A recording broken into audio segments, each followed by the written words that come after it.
আসসালামু আলাইকুম my dear beautiful student, কেমন আছেন সবাই? আশা করি আলহামদুলিল্লাহ সবাই ভালো আছেন। তো আজকে আমরা নবম দশম শ্রেণীর যে পদার্থবিজ্ঞান বইয়ের হচ্ছে ২য় অধ্যায় অর্থাৎ গতি চ্যাপ্টারের স্মার্ট শিটের যে সংক্ষিপ্ত কোশ্চেনগুলা সেগুলা দেখব। তো ফার্স্ট অফ অল দেখি আমরা যে জ্ঞানমূলক কোশ্চেনগুলা কি আছে, যেমন সুষম ত্বরণের সংজ্ঞা, স্পন্দন গতির সংজ্ঞা, সরণ কাকে বলে, ত্বরণ কাকে বলে, মন্দন কাকে বলে, ভেক্টর রাশি কাকে বলে, তাৎক্ষণিক দ্রুতি কি, অভিকর্ষ ত্বরণের মাত্রা লেখ। তো অভিকর্ষ ত্বরণ কাকে বলে, প্রসঙ্গ কাঠামো কাকে বলে, গুণন গতি কাকে বলে, পর্যাবৃত্ত গতি কাকে বলে, অসম বেগ কাকে বলে, গড় দ্রুতি কি, অসম ত্বরণ কাকে বলে, মন্দন ঋণাত্মক মানে মন্দন বলতেছে ত্বরণের যে বিপরীতটা আর কি, সেটাকে আমরা মন্দন বলি। অর্থাৎ ঋণাত্মক ত্বরণও আসতে পারে, মন্দনও আসতে পারে বা ঋণাত্মক ত্বরণও আসতে পারে, ওই ধর কিছু নাই। ত্বরণের মাত্রা কত, তারপরে হচ্ছে সুষম ত্বরণের ক্ষেত্রে বেগ বনাম সময়ের যে প্রকৃতির লেখটা ওইটা জাস্ট দেখাতে, তারপরে সরণের একক কি, দ্রুতি কি, ঠিক আছে। তো দ্রুতির মাত্রা সমীকরণ লেখো, গড়বেগ কাকে বলে।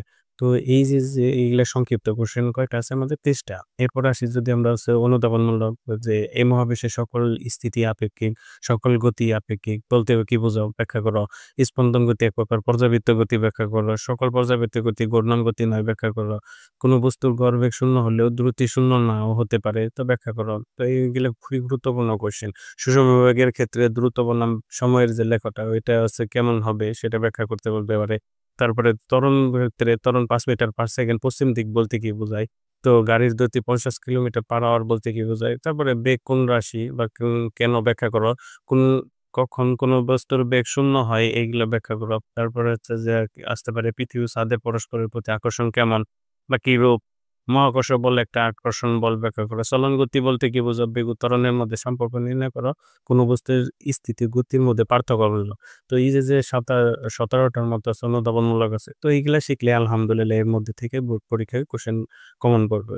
তো আজকে এই পর্যন্ত। নেক্সট দিন আমরা নতুন কোনো আবার চ্যাপ্টার অর্থাৎ বল চ্যাপ্টার 3য় অধ্যায়ের উপর স্মার্ট শিটের সংক্ষিপ্ত কোশ্চেন আলোচনা করবো। ততদিন ভালো থাকেন। টিল দেন আল্লাহ হাফিজ, আসসালামু আলাইকুম।